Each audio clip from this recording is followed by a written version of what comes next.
Hey guys, cool one way back. I'm Rick. Eric. Aaron. I'm Calvin. We're back with the Neon Genesis Evangelion, where last time on we got introduced to a little boy named Shinji, who suited up.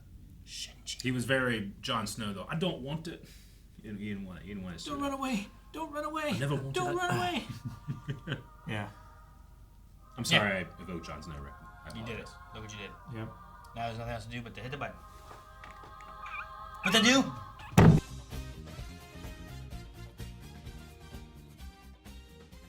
Okay. Well, good, because I was a little like, oh, what happened though? Like, did he fight? Did the angel like beat the shit out of him and Seems leave? like they won, but Yeah. then the angel, or not the angel, but the Eva was like in pieces. Yeah. So like, Yeah. I was like, I didn't man. know how that worked out. I Maybe thought they we were gonna sent see a like somebody fight. else out, and Well, we saw the fight. they did. I love the. There's a good sense of scale to it, at least so far. Like I love that shot of like it's on the horizon. You see a building move. You know. She also was like, that's the city you defended. And I was like, you didn't really do a whole lot. Yeah. You know? Yeah. Like, I don't know. What Not do you that mean? we saw. And even then, like, what did he do versus what did What did it do? Because Yeah. there's like it looked like almost like a fleshy skull, and then we saw an eye pop out. So is it Yeah. a creature that's in a robot casing or something? I don't know. 'Cause Artificial human. Is it artificial human? it has a umbilical cord Yeah. connected to where the elevator came out. Well, yeah, that thing it comes out of, I think, has that cable attached to it, which might be the thing that plugged in. Yeah, it plugged into its spine Yeah. or whatever. It might be that with the cable on it. I imagine that's just what it connects to operate. I was thinking of like, So you know like what? an They didn't really energy have really good source or- batteries and stuff. You know, you got to plug it Sure. in. Back in the 90s. Yeah.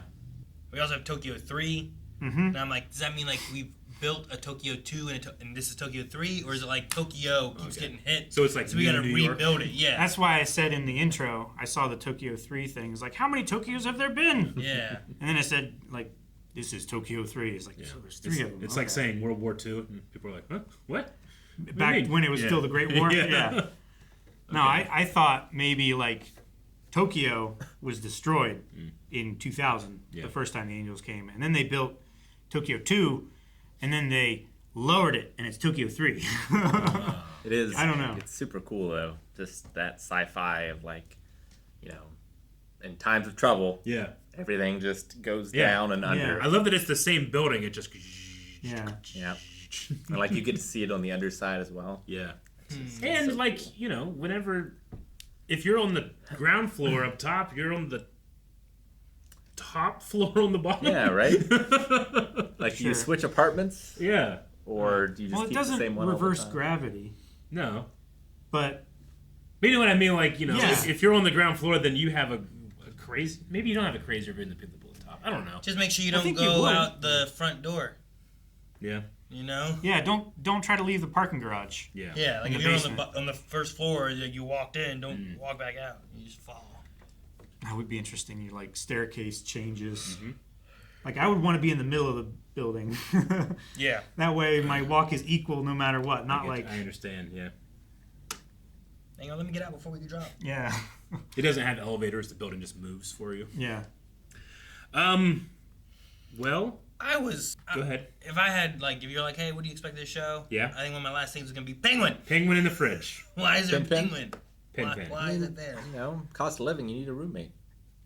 Does he weird. pay for it? Did she bring the penguin with him, or did the penguin already live here? Is that The penguin already lived here. Is the penguin a pilot? Is he an alcoholic? Maybe Maybe that's why there's so he's many the alcohol mess. bottles. Yeah, like he's part of it. Yeah. I was surprised by Pin Pin the penguin. Said he was a. I was wondering what. hot spring penguin. Yeah. I was wondering the don't want to disrupt the sleeper. I'm like, Yeah. what does that mean? Sleeper. My what? mind went to a bunch of different places. I figured Dune. Well, yeah, one of them. But Sleeper I was agents. also thinking like, oh, it was like she actually like being piloted by someone in the refrigerator. Like I went crazy places. She's the penguin. The penguin's piloting. Penguin's piloting her. It's like I can do so many fun things in a human body. Yeah, right? I didn't hear it right. I thought you said sweeper. Oh, don't wake the At sweeper. first. It's like a Usually a sweeper wakes you if it's a vacuum. yeah. In Tokyo 3. You ever see a penguin's tongue? It's like reverse spikes. Oh, it's nuts, dude. Sorry. Every time I see a penguin now, I can't help but think of their tongues. But yeah, that unfamiliar ceiling line really hits me. Hideki Anno is the creator of the show. Okay. And sort of famously, when he was making this, he was going through a lot of mental health struggles, depression and anxiety. This is one of my favorite representations of depression and anxiety in a show. And there's a few things in this that when I watched it the first time I really related to and still do now. That line of "it only feels like it's being hurt."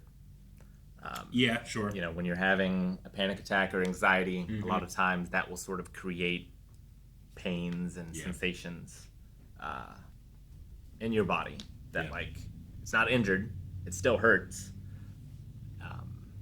I think of reports of phantom pain, people that no longer have a limb, but they'll be like, my left thumb is hurting so bad right now. It's have a left thumb to send signals to, but your brain still is. I've even heard of people who, after they get their prosthesis and they knock it into a wall or something like that, they'll ow, oh, you know, they'll just react as if it was their real limb, and they. Well, it's like that thing too where you associate a limb with someone else's limb. Sure. And then you touch this and you feel it too, and then they smack it and you go, ah! You know. So I guess there, but bring it in terms of anxiety and that type of thing. I can see the relation. No, absolutely. And then when he talks about I have these bad thoughts in the bath, that idea of the times that are supposed to be relaxing when your mind's supposed to be quiet is when your mind gets the loudest. Sure, gotcha. Because there's nothing else distracting you.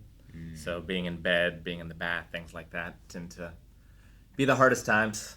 And then the unfamiliar ceiling line, I also did not have a great dad. And as a child, moved around a lot. Yeah. And a lot of waking up to unfamiliar ceilings. Yeah, I get it. This idea of never feeling safe because you never knew where you were going to wake up, kind of thing. Sure. So I think I didn't appreciate how foundational that was for me. I have the feelings of I fell asleep and woke up somewhere else and be like, where am I? But to never have the feeling of I know exactly where I am. Sure. Would be very disruptive for me, I think. But yeah, there's going to be a lot of that. Yeah, okay. So I'll bring them up as they come along. I was having a fantastic time, but as soon as the penguin came in, I was like, all right, something else is going on here. Fucking weird. I like it. I hope it's a pilot. And if you do want to know more about anxiety, depression, and particularly my journey with it, there's a YouTube channel called Roll with the Punches, where you can go and check out more of that stuff. So maybe I'll do a video over there about Evangelion. That would be good. Cool. This show's really good about that stuff. Cool. That sounds neat. They mentioned that the father has other priorities, other projects that he could be working on that's not the EVA. The Human Instrumentality Project, which I don't know what that could possibly be. Instrumentality. I don't know. And then they also mentioned something about how, could the problem that they're having be psychological contamination? It felt like it was dismissed, but I wonder what that is. Yeah, when she was asking about Shinji's well-being, she was asking about not just physical, but his mental state as well. Okay. So there's maybe some feedback in things. I mean, the thing operated with him connected, and he seems to have no recollection of it. So the contamination side of it could be whatever this artificial human thing is. I don't know. Consciousness. Yeah, somehow. Can it leak over? Infect and contaminate his consciousness or something, Yeah, because they seem to connect in some way. If it's not just a one-way street, what does that look like? Yeah. And that's another good example on the anxiety and depression side of things, the idea of disassociation, where you start to feel separate from yourself, more like an outside observer. I didn't think about that until now, but that fits too. I also like the one general guy being like, well, at least we didn't waste our money. I'm glad the angels attacked. Yeah. Sure. Crazy. No, and I can definitely see CEOs saying that. Well, yeah, there was a mayor in Japan that he like as soon as he became mayor, he said like, all right, we're building a giant wall, a seawall, and like any new buildings are going to be built like above that level. And then the earthquake and the tsunami that happened a couple years ago, like he had passed, but everybody his whole life had ridiculed him for spending that money and everything. But that was like the one community on the shore that was safe because of that. And he was posthumously awarded like That's awesome. some kind of. I mean, we live in a river town that is prone to flooding, and you can literally tell what's been recently built and what hasn't based on how much earth they piled up before they started building. Like across from the Well, Duke and Duchess Yeah, station. exactly. Yeah, For the most part, but we also have some mounds that are very old. we do have Yeah. some very old mounds. You're right. Yeah. They already know. Yeah, they did. Yeah. Alrighty, it was fun. There's just more questions. Yeah. It's just one of those things where I'm like, I don't know. I still don't know what's going on, but I'm interested to see how the story unfolds. Also, penguin. Another fridge. Thank you guys so much for watching Neon Genesis with us. We will be back next week with another episode. If you want to see that, make sure you subscribe so you don't miss out. We also have other things coming out every day here on the channel. But if you want to see more right now, you can check out blindwave.com with full length for almost everything that we do, with early access for a lot of stuff that we do, and more. So check out. See you guys next time.